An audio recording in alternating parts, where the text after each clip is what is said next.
Australia, Melbourne, Sydney, Bangkok, Sri Lanka, Dubai, seashells, America, London போன்ற இடங்களில் வீடு இருப்பதாக மத்திய அரசாங்கத்திற்கு ரகசிய பிளவு அறிக்கை வந்திருக்கிறது. அதை விஜயிடம் கொடுத்து விட்டார் அமித்ஷா.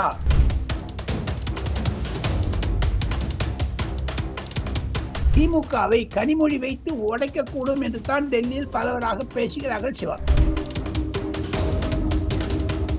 திமுகவினுடைய குடும்பத்தில் ஒரு பிளவு வந்து விட்டது.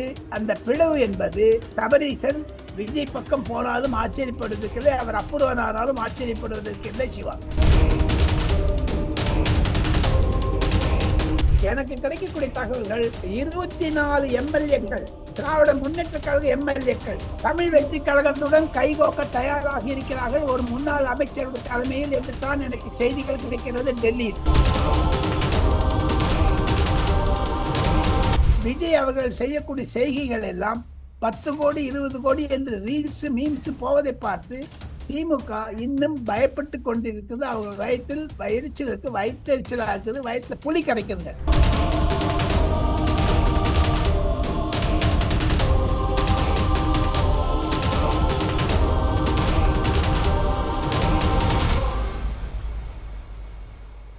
ரியல் ஒன் நண்பர்கள் உறவுகள் அனைவருக்கும் வணக்கம். இன்று நம்மோடு இருப்பவர் மூத்த பத்திரிகையாளர் டெல்லி ராஜகோபாலன் சார் அவர்கள். வணக்கம் சார்.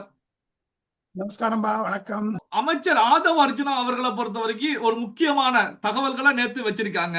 தமிழகத்துல திமுக ஆட்சி காலத்துல 32 அமைச்சர்களை 16 அமைச்சர்களாக 2 பிரிவாக பிரிக்கப்பட்டு ஒரு பிரிவு 16 அமைச்சர்கள் உதயநிதி ஸ்டாலின் அவர்களுக்கும், இன்னொரு பிரிவு 16 அமைச்சர்கள் சபரீசன் அவர்களுக்கும் வசூலாகக்கூடிய தொகையை பாதியாக பிரித்து கொடுத்தார்கள் அப்படிங்கிற தகவல்களை, அதிர்ச்சி தகவல்களை முன் வச்சிருக்காங்க. நீங்க இதை எப்படி சார் பாக்குறீங்க? அதிர்ச்சி தகவல் ஏற்கனவே பழனிவேல் தியாகராஜன் சொன்னதுனால ஆதவ அர்ஜுனா சொல்லுவதில் ஒரு விதமான புதுசு இல்லை. ஆதவ அர்ஜுனா பழனிவேல் தியாகராஜன் சொல்லுவதைத்தான் சொல்லுகிறார். ஆக மொத்தம் ஆதவ அர்ஜுனா ஏன் என்று இதை கிளப்ப வேண்டும் என்றால், கண்டிப்பாக உதயநிதிக்கும் சபரீசனுக்கும் இடையே ஒரு குழப்பத்தை உண்டாக்கி, எப்படி விஜய் அவர்களுடைய பிறந்த நாள் அன்னைக்கு சட்டசபைக்குள்ள வந்து விஜய்க்கு வாழ்த்து தெரிவித்தாரோ சபரீசன் அவர்கள், திமுகவினுடைய குடும்பத்தில் ஒரு பிளவு வந்து விட்டது. அந்த பிளவு என்பது சபரீசன் விஜய் பக்கம் போனாலும் ஆச்சரியப்படுவதற்கில்லை, அவர் அப்புறவனாலும் ஆச்சரியப்படுவதற்கில்லை. சிவா சார், இப்போ இந்த முன்னாள் அமைச்சர்களுடைய இன்னர் சர்க்கிள் குறித்த டாப் சீக்ரெட் தகவல்கள் எல்லாமே லஞ்ச ஒழிப்புத்துறை மூலமாக சிஎம் உடைய டேபிள்ல கைகள்ல இருக்கிறது அப்படிங்கிற ஒரு தகவல் ஒரு ஊடக செய்தியாக வெளியாயிருக்கு. அது உண்மையா சார்? உண்மை உண்மை உண்மை. அதை தவிர மத்திய அரசாங்கத்தினுடைய என்போர்ஸ்மெண்ட் டைரக்டரேட்டும் சரி, மத்திய அரசாங்கத்தினுடைய லஞ்ச ஒழிப்புத்துறையும் சரி, மத்திய அரசாங்கத்தினுடைய சிபிஐயும் சரி, அனைத்து என்போர்ஸ்மெண்ட் டைரக்டரேட் மணி லாண்டரிங் கேசஸ்ல 147, குறைந்தது 150 திமுக பிரமுகர்கள், எம்பிக்கள், எம்எல்ஏக்கள், மந்திரிகள் எல்லாரும் சேர்த்து, மாவட்ட செயலாளர்கள் எல்லாம் சேர்த்து அந்த லிஸ்டை அமித்ஷா அவர்கள் ஏற்கனவே தேர்தலின் பொழுது சொல்லிவிட்டார். இப்பொழுது விஜய் அவர்களுக்கு அனுப்பிவிட்டார். அதன் மூலமாகத்தான் விஜய் இந்த ரெய்டெல்லாம் ஏற்பாடு பண்றாரு. அதுல ஒண்ணு ஷாக்கிங் இன்சிடென்ட் என்னன்னு கேட்டீங்கன்னா சிவா, அந்த 150 எம்எல்ஏக்கள், எம்பிக்கள், அதாவது திமுக பிரமுகர்கள், அவங்கள ஒரு 10 பேர் குட்டி அதானியாக இருக்கிறார்கள். அதில் சில முக்கிய பிரமுகர்கள் தொழிற்சாலை நடத்துவதை தவிர, சாராய தொழிற்சாலை நடத்துவதை தவிர, தொலைக்காட்சி நடத்துவதை தவிர, அவர்களுக்கு Australia, Melbourne, Sydney, Bangkok, Sri Lanka, Dubai, seashells, America, London போன்ற இடங்களில் வீடு இருப்பதாக மத்திய அரசாங்கத்திற்கு ரகசிய பிளவு அறிக்கை வந்திருக்கிறது. அதை விஜயிடம் கொடுத்து விட்டார் அமித்ஷா. அதன் மூலமாக விஜய் அவர்கள் பிரதிதினம் முன்னொன்னு பண்ணத்துக்கு ஆரம்பிச்சிட்டாங்க என்பதுதான் எனக்கு கிடைக்கக்கூடிய சூசக தகவல்கள். சார், இப்ப இந்த என்எல்சி விவகாரம் குறித்து தமிழக முதலமைச்சர் விஜய் அவர்கள் மத்திய அரசாங்கத்துக்கு கடிதம் எழுதும் போது ஒன்றிய அரசு அப்படின்னு சொல்லி திமுக பயன்படுத்தியதுக்கு பதிலாக விஜய் அவர்களை பொறுத்த வரைக்கும் இந்திய அரசு அப்படின்னு சொல்லி குறிப்பிட்டிருக்காங்க. அதாவது ஒன்றிய அரசுக்கு, திமுகவுடைய ஒன்றிய அரசுக்கு முற்றுப்புள்ளி வச்சிருக்காங்க. இந்த விஷயத்தை நீங்க எப்படி சார் பாக்குறீங்க? ஒண்ணு நிச்சயங்க, இந்திய அரசு என்று சொன்னால் அதை வரவேற்பார்கள். காரணம், மத்திய அரசாங்கம் கூட கவர்மெண்ட் ஆஃப் இந்தியா என்று சொல்வதை விட கவர்மெண்ட் ஆஃப் பாரத் சொல்ல ஆரம்பிச்சிட்டாங்க. அது பாரத அரசாங்கம் சொல்லிட்டு. அதனால தான் விஜய் அவர்கள் தன்னுடைய போக்கில் மாறுதலை கொண்டு வந்திருக்கிறார். திமுக மீது அந்த ஒன்றிய அரசு என்ற வார்த்தையை எடுத்துவிட்டு பாரத பிரதமர், இந்திய பிரதமர், இந்திய மத்திய அரசு, இந்திய அரசு என்றெல்லாம் சொல்லுவதற்கு காரணம் அதுதான். மத்திய அரசாங்கத்துடன் இணக்கு போக்கை பார்க்கிறார்கள், விரோதமாக இருக்கக்கூடாது என்று. திமுக உள்ள சிவா, திமுக உள்ள ரொம்ப குழப்பம் வந்துருச்சுங்க சிவா. 22 எம்பிக்கள் இருக்கிறார்கள் லோக்சபால, 8 எம்பிக்கள் இருக்கிறார்கள் ராஜ்யசபால. அதுல 14 எம்பிக்கள் உதயநிதி சப்போர்ட்டர் லோக்சபால. அந்த 14 எம்பிக்கள் டிஆர் பாலுவையோ அல்லது கனிமொழியையோ அல்லது ராஜாவையோ கண்டுக்கிறது கிடையாது, பார்த்தாலும் ஒதுங்கி போயிடுறாங்க. அந்த 14 பேரை தவிர மீதி இந்த 8 பேர் இருக்காங்கல்ல, அவங்க எல்லாம் பாஜகவிற்கு ஆதரவு கொடுத்தாலும் கொடுக்கலாம். எப்படி திரிணாமுல் காங்கிரஸ் உடைந்ததோ, சிவசேனா உடைந்ததோ, திமுக உடையாவிட்டாலும் அந்த 22 பேர்ல 8 பேர் வாக் அவுட் பண்ணாங்கன்னாலே பாரதிய ஜனதா கட்சியுடைய அரசாங்கம் தப்பித்து விடும். அந்த கான்ஸ்டிடியூஷன் அமெண்ட்மெண்ட் பில்லை எடுத்துதான் சொல்லுகிறார்கள். ராஜ்யசபால 6 பேர் இருக்காங்க, திருச்சி சிவாக்கு எதிர்த்து இருக்காங்க. அந்த 6 பேரும் அவங்க எல்லாம் உதயநிதி ஆட்கள் என்று சொல்லுகிறார்கள். எப்பொழுது திமுக 2ஆக பிளவுபடுத்தி விட்டது. திமுக என்பது உதயநிதியினுடைய கைப்பாவையாகிவிட்டது. சில எம்பிக்கள், எம்எல்ஏக்கள் என்றுதான் சில திமுக எம்பிக்கள் ஓப்பனாவே சொல்றாங்க. இன்னொரு ரகசியத்தை சொல்ல போனீங்கன்னா, சரத்பவாருடைய மகள் சுப்ரியா சூலே, அவருடைய மகளுக்கு மும்பையில் மாபெரும் வெட்டிங் நடந்தது. அந்த வெட்டிங்ல சிவா பெரிய ஒரு திருப்பம் வந்தது. கனிமொழியும் சுப்ரியா சூலையும் சேர்ந்து எவ்வளவோ ஒரு பேசிட்டு இருக்காங்க. அவங்க வாட்ஸ்அப்லாம் பார்த்தீங்கன்னா ஒரு பெரிய திருப்பத்தை பார்க்கிறேன். திமுகவில் நடக்கிறது என்ன என்று சரத்பவாருடைய மகளுக்கு தெரிகிறது. திமுகவில் நடக்கக்கூடிய உடைஞ்சல்கள், குரல்படிகள், சண்டை, சச்சரவு அனைத்தும் ராஜா அவர்கள் கூட பல எம்பிக்களுக்கு தெரிவிக்கிறார்.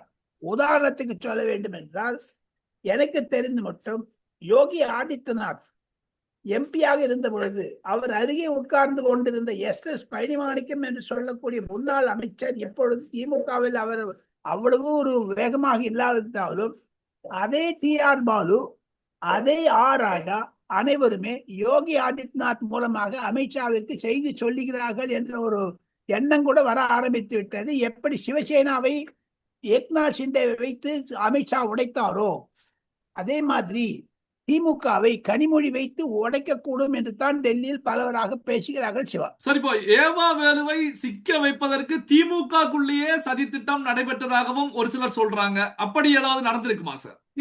இருக்கக்கூடும். ஏன்னா டிப் ஆஃப் பண்றது எப்படியோ, எப்ப பாருங்க, டிடிவி தினகரனை அரெஸ்ட் பண்றதுக்கு எடப்பாடி அரசாங்கமே சில செய்திகளை சொன்னதாக அப்பொழுது ஒரு செய்தி உலாவியது டெல்லியில்.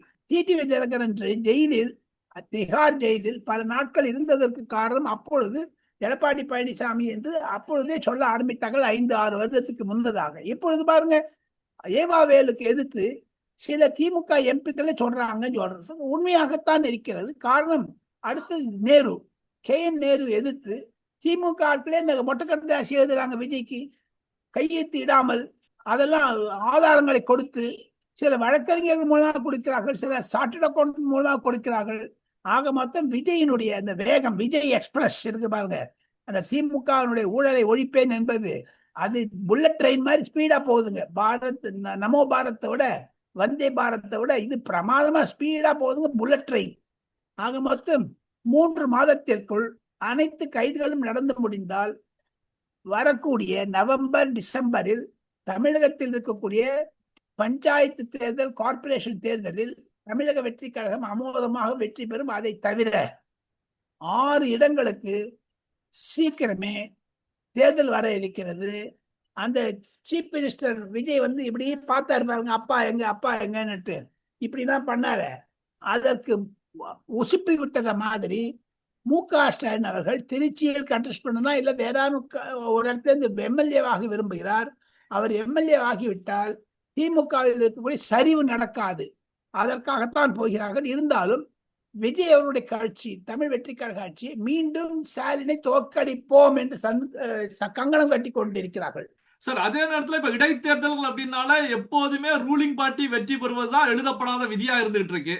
அதுவும் தமிழக வெற்றி கழகத்தை பொறுத்த வரைக்கும் ஆட்சிக்கு வந்து ஒரு டிரான்ஸ்பரண்டான ஆட்சியை கொடுத்துக்கிட்டு இருக்காங்க. ஊழலுக்கு எதிரான நிலைகள்ல வேகம் எடுத்து செயல்பட்டு இருக்காங்க. அப்போ இடைத்தேர்தலில் போட்டியிட்டு ஸ்டாலின் அவர்கள் மீண்டும் தோல்வியை தழுவினால் ஸ்டாலின் அவருடைய எதிர்காலம் என்னாகும்? திமுகவுடைய எதிர்காலம் எப்படி சார் இருக்கும்? திருப்பி கழுத்தார்த்து விட்டுறாங்க, முடிஞ்சு வச்சு. திமுக எதிர்காலம் என்பது அதிமுக எதிர்காலத்தை விட மோசமாக இருக்கிறது. காங்கிரஸ் எதிர்காலத்தை விட மோசமாக இருக்கிறது. மறுமலர்ச்சி திராவிட முன்னேற்ற கழகத்தினுடைய தலைவர் வைகோ அவர்கள் எப்படி மிக மிக இன்னல்களுக்கிடையே கட்சி நடத்துகிறார்களோ அதை விட மோசமாக போகிறது. எனக்கு கிடைக்கக்கூடிய தகவல்கள் 24 எம்எல்ஏக்கள், திராவிட முன்னேற்ற கழக எம்எல்ஏக்கள் தமிழ் வெற்றி கழகத்துடன் கைகோக்க தயாராக இருக்கிறார்கள் ஒரு முன்னாள் அமைச்சருடைய தலைமையில் என்றுதான் எனக்கு செய்திகள் கிடைக்கிறது டெல்லியில். ஆராசா ஒரு நிகழ்ச்சியில பேசும்போது இனி திமுக தனித்து போட்டியிடும் அப்படிங்கிற அறிவிப்பை வெளியிடுங்க அப்படின்னு சொல்லி ஸ்டாலின் அவர்களுக்கு வேண்டுகோள் வச்சிருக்காங்க. ஸ்டாலின் அவர்களும் இது குறித்து பரிசீலிக்கப்படும் அப்படிங்கிறாங்க. திமுக தனித்து போட்டியிடுவது எப்படி சார்? இந்த விஷ பரீட்சைக்கு திமுக தயாராகுமா? எப்படி சார் பாக்குறீங்க? அது தயாராகும். காரணம், ராகுல் காந்தி இவருக்கு ஒரு முன்னிலையில் குத்தியதாக சொன்னதற்கு பிறகு, பேக் ஸ்டாப் பண்ண பிறகு, ராகுல் காந்திக்கு எதிராக பல விஷயங்களை அகில இந்திய அளவில் திமுக செய்து வருகிறது.